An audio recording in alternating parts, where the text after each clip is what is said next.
Hey guys, how's it going? I'm going to be showing you a new update for my program called Red Apple. It's a browser for basically any Windows computer. It's worked pretty good on all platforms on Windows. It does have some issues on Windows 8. I'm trying to figure out why it's causing the problem that it's having, but basically it works pretty good now.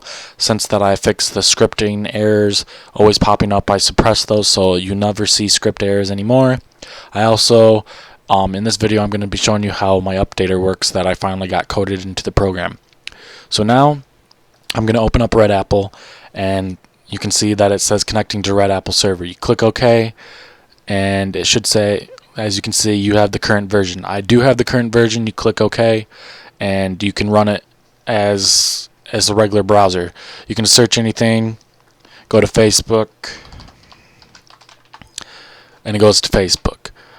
These links work now. They did have some issues with them where for some reason I coded.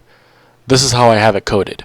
Whenever you select one of these options like NFL, it autofills into here when I click enter or the search. And while that happens, it should also click this button at the same time. That's how I have it coded. Obviously, I'm not clicking this button and it's doing it. It's coded into where when I click on one of these combo boxes, it autofills in here and searches all at the same time.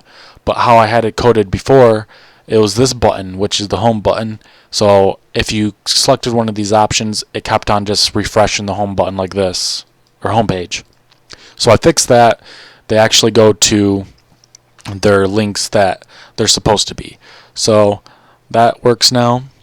A new feature, it's not really new, but I updated it so it's not so confusing. To change browser colors, please check the box in the top menu. The checkbox will appear right here, so if you click OK, you can change the colors now. It says please select a color for Red Apple. So the previous color changer, you could have the option to select colors for each button and the checkboxes, the background of the menu strip up here, and the labels. And that was kind of confusing because not everybody knew what they were. So now I just made it basic where you can just change the entire form of the application. So let's say you wanted it green, you click OK, and it changes the entire thing.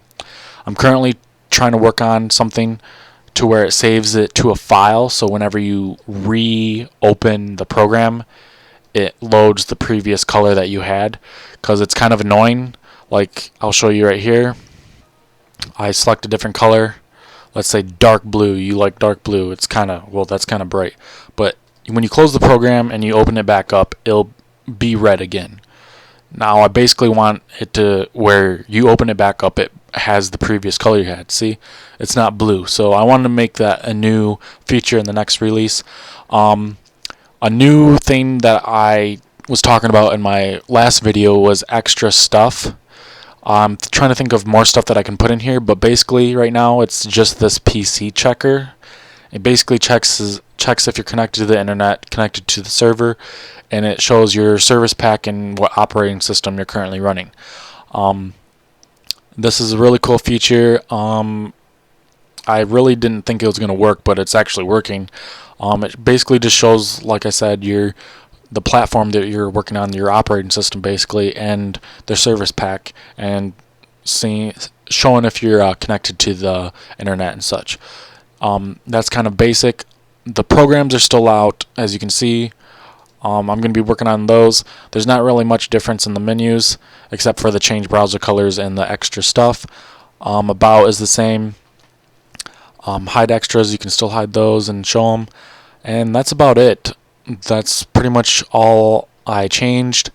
Like I said, I'm going to be showing you the update for the program. So now, as you can see, when I first started, excuse me, when I first started up, when I click on Red Apple, it says connecting to Red Apple server. You click OK, and then it says for me that I have the current version. So I click OK, and there we go. But let's say that you're using it for a while and there's a new version since the last time you like started it up. You can also click here and then it'll check the version. Now to demonstrate it changing, I'll show you that. So here's the version text, and here it is on the my desktop. Now the program version 3.9. If I change it to 4.9, which is a higher version than what I'm running, it should ask me to update, which it will.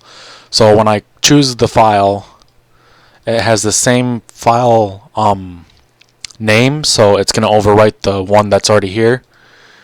So when I open this up, it'll say connecting to the server, and it'll say there's a new update available. Since I didn't upload the new update, which there isn't one yet, but if I did, it'll take you to the link of the new installer for the new version of Red Apple. But basically, that's how the updater works. Excuse me. I'm going to be changing back the file version so people don't think that they're getting a new version just yet. So I'm going to be uploading this back. Just give me a second. Once that's done, I'll minimize that. Okay, I'm just making sure that I uploaded the right one. So it's back to normal.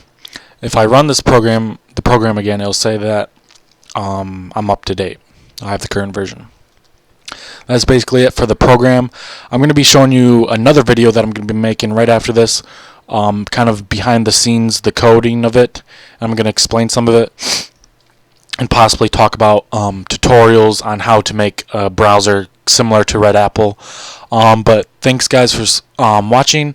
Please subscribe if you haven't, and please like the video. It helps me out a lot, and see you around guys.